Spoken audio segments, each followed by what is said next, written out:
Where do you go when you've already conquered the world and your private jet feels a little too public? You escape to the final frontier of wealth. A private island. A personal kingdom where the real world's rules don't apply. We're about to explore what really happens on these secret playgrounds. We'll uncover everything from a champagne-fueled party paradise in a billionaire's private fortress to a sinister lair with a monstrous secret hidden behind the palm trees. Stick around, because not all paradise is what it seems. Necker Island. Before every tech mogul dreamed of a private fiefdom, there was Richard Branson and Necker Island. This is the OG Billionaire Island, the blueprint for turning a patch of sand into a world-famous party paradise. But the story of how it came to be is a masterclass in cheeky, entrepreneurial genius. Back in the late 1972, Branson, then a young record label owner, heard the British Virgin Islands were for sale. The asking price was a hefty £6 million. Branson, ever the chancer, threw in a comically lowball offer of just £100,000. He was laughed out of the room. But a year later, the owner, Lord Cobham, was desperate to sell and accepted Branson's slightly improved offer of £180,000. It was one of the greatest real estate bargains in history. For that price, Branson got 74 acres of untouched Caribbean paradise. He then poured an estimated $10 million into transforming it into a luxury resort, complete with a 10-bedroom Balinese-style villa and several private guest houses. Today, Necker Island is less a private home and more a brand, an extension of Branson's larger-than-life personality. It's a place where hedonism and environmentalism awkwardly hold hands. On one hand, you have a staff of 100 catering to every whim, zip lines that deliver sushi and champagne to the pool, and legendary parties attended by a who's who of the celebrity world. The guest list has included everyone from Princess Diana and Barack Obama to Kate Moss, Mariah Carey, and Harry Styles. To rent the entire island for yourself and up to 40 guests, you'll need to cough up a cool $105,000 per night. On the other hand, Branson portrays himself as an eco-warrior. The island is home to a massive conservation program, successfully reintroducing endangered species like lemurs, scarlet ibis, and giant tortoises. It's powered by wind turbines and a massive solar farm, part of Branson's push to make the island a model of sustainability. This duality is classic Branson, the barefoot billionaire who jets around the world talking about climate change. Necker Island itself has proven to be as resilient as its owner. In 2011, it was famously struck by lightning during a hurricane, and the main house burned to the ground in a dramatic fire where Kate Winslet reportedly helped rescue Branson's mother. Undeterred, Branson rebuilt it, making it even bigger and more luxurious. Today, the island is estimated to be worth well over $100 million, a staggering return on his initial investment. It's a testament to his vision, turning a piece of rock into a global symbol of success, celebrity, and champagne-fueled conservation. Musha K. If Richard Branson's Necker Island is a non-stop rock and roll party, then magician David Copperfield's private paradise is an immersive, high-tech magic show where you are the star. This isn't just an island. It's a meticulously crafted fantasy, a place where a billionaire's imagination has been allowed to run completely wild. In 2006, Copperfield spent a reported $50 million to acquire Musha K, the main island in a chain of 11 islands he now owns in the Bahamas, collectively known as the Islands of Copperfield Bay. He then poured another $40 million and 5 years into renovating it, not just to be luxurious, but to be magical. Renting Musha K, which will set you back around $57,000 a night, isn't just booking a vacation. It's buying a ticket to an interactive performance. The entire experience is curated by Copperfield and his team. Guests can embark on elaborate movie-quality treasure hunts, following cryptic clues left by a fictional pirate to find hidden fortunes. They can play billiards on a table that once belonged to the legendary illusionist Harry Houdini, or watch a movie at the outdoor cinema, Dave's Drive-In, where the screen magically emerges from the beach.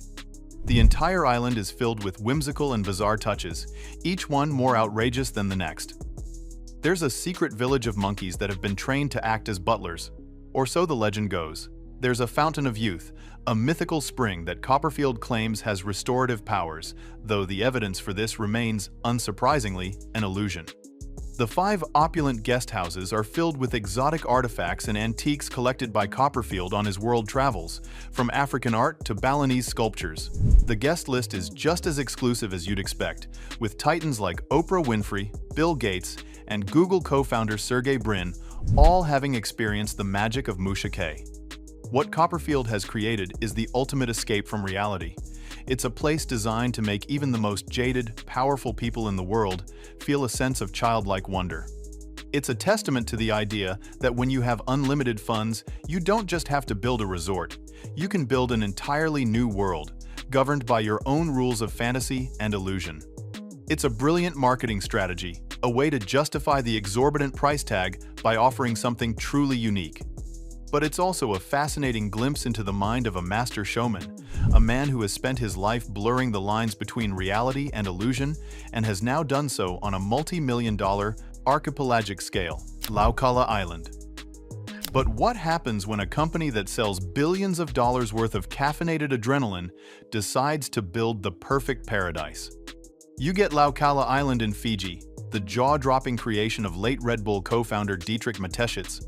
This isn't just a luxury resort, it's a self-contained, perfectly engineered ecosystem of opulence, a place so exclusive it makes other private islands look like a budget motel.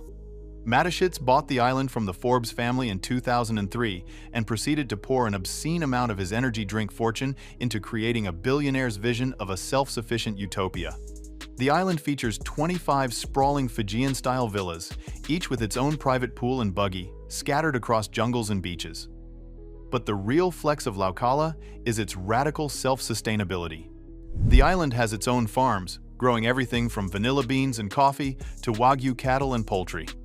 Over 80% of everything served in its 5 world-class restaurants is grown or raised right there on the island. Of course, this level of perfection comes at a price. A single night in one of the villas starts at around $5,600 and can easily climb into the tens of thousands. For that, you get access to a fleet of boats, a championship golf course, and a level of service that anticipates your every need.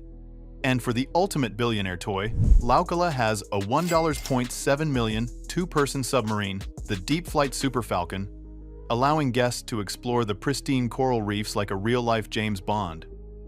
This is the Red Bull philosophy applied to paradise: extreme, meticulously branded, and wildly expensive. The Rebel's Paradise.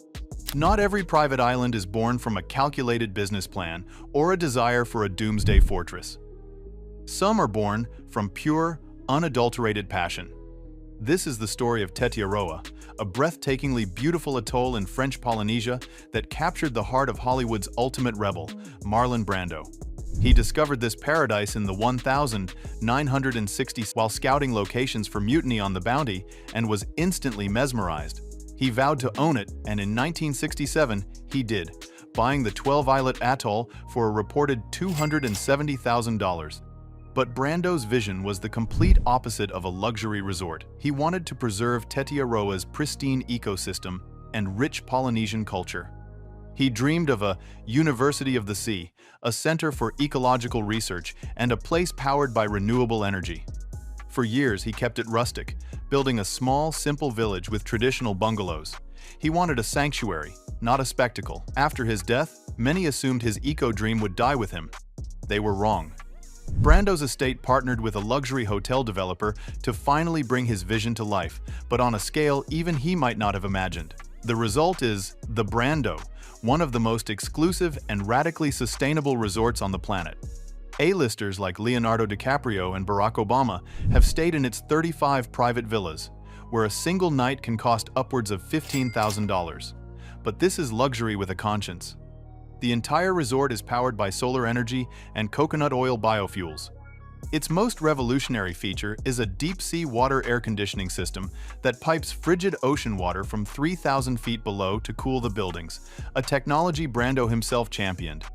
Tetiaroa is the ultimate paradox, a rebel's anti-resort dream, fully realized as a playground for the 1%, proving that sometimes the most powerful legacy a billionaire can leave is a paradise that outlives them. Kulau Ranch. Not every billionaire wants to share their paradise with paying guests. Some, like Meta CEO Mark Zuckerberg, crave a level of privacy so absolute that they are willing to build a fortress to keep the world out.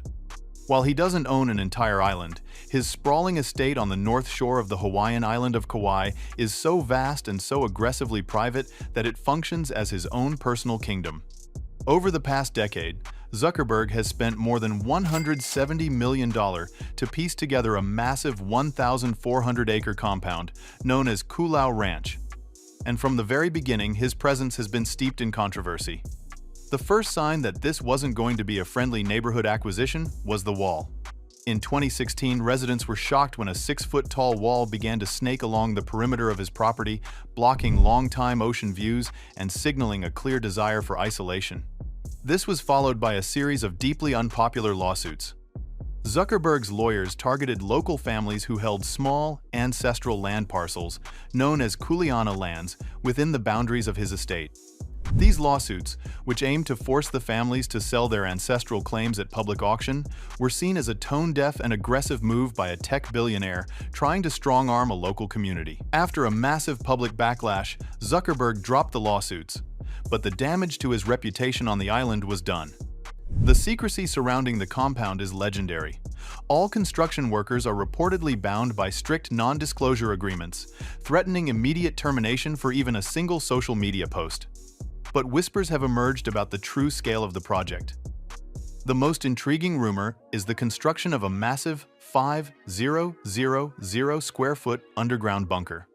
This doomsday shelter is said to have its own energy and food supplies and is protected by a steel and concrete blast door. It's a clear indication that Zuckerberg is planning for a future that goes far beyond a simple power outage. The compound itself consists of more than a dozen buildings, including 2 main mansions connected by a tunnel and a network of tree houses connected by rope bridges, allowing Zuckerberg and his family to move between them without ever touching the ground.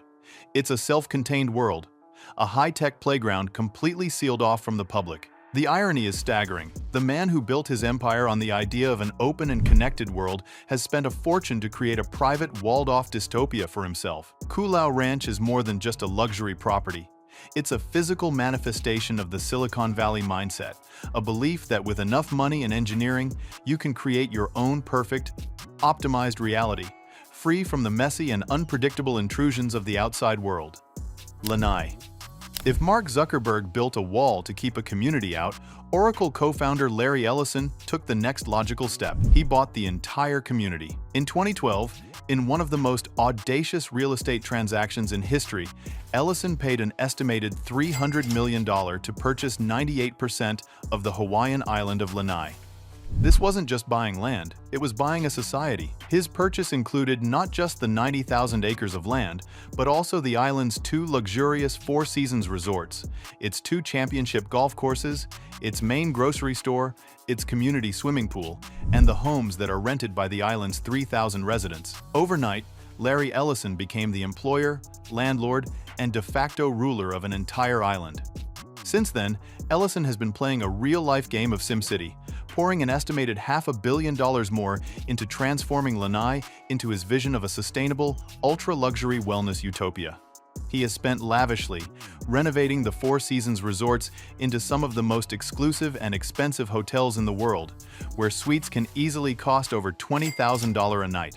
He built a state-of-the-art medical center and is developing a world-class school. His most ambitious project is Sensei Farms, a collection of massive, hydroponic greenhouses that aim to make the island self-sufficient in food production, growing everything from tomatoes to cucumbers using a fraction of the water required by traditional agriculture. But living in a billionaire simulation has its pros and cons. On one hand, Ellison has brought jobs and investment to an island that was struggling after the collapse of its pineapple industry. He's preserved open spaces and is focused on renewable energy. On the other hand, there's a palpable tension. The cost of living has skyrocketed, pushing out some long-term residents. There's a sense that the island is being transformed into a playground for the super-rich, with the local culture becoming a quaint backdrop for wealthy tourists. Every major decision, from the price of milk to the development of new housing, is ultimately controlled by one man and his vision. What Ellison is doing on Lanai is perhaps the ultimate expression of tech billionaire ambition. It's a social and environmental experiment on a massive scale, an attempt to use data, technology, and an almost unlimited amount of capital to create a perfect, optimized society. It raises profound questions about power and control.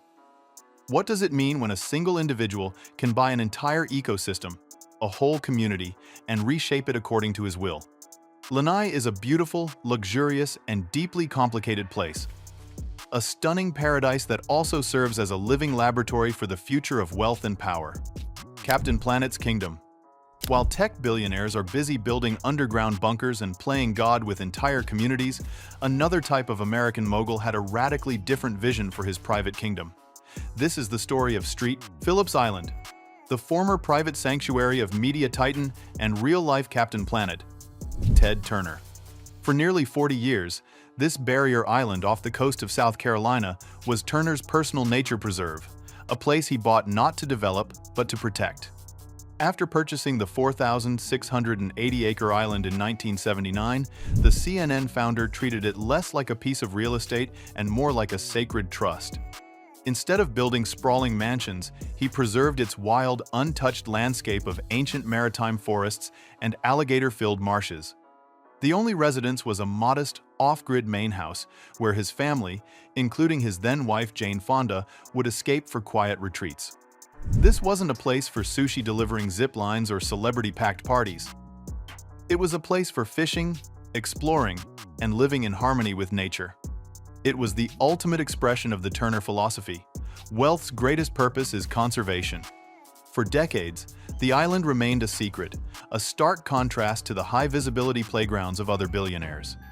But in 2017, Turner, at the age of 78, decided it was time to pass the torch, selling the island to the state of South Carolina for just under $5 million with the strict condition that it remain a protected park.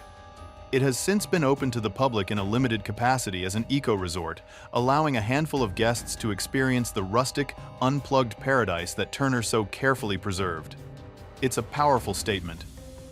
A billionaire who spent a lifetime building a global media empire, but whose lasting legacy might just be an island he deliberately left alone. Scorpios. Before the tech titans and energy drink moguls, there was Scorpios. This private Greek island is a legend, a place steeped in the kind of old-world glamour, power, and tragedy that modern billionaires can only dream of. For decades, it was the personal kingdom of the larger-than-life Greek shipping magnate Aristotle Onassis. He bought the island in 1963 for the equivalent of just $10,000 and transformed it into a Mediterranean jewel, importing sand to create artificial beaches and planting thousands of trees.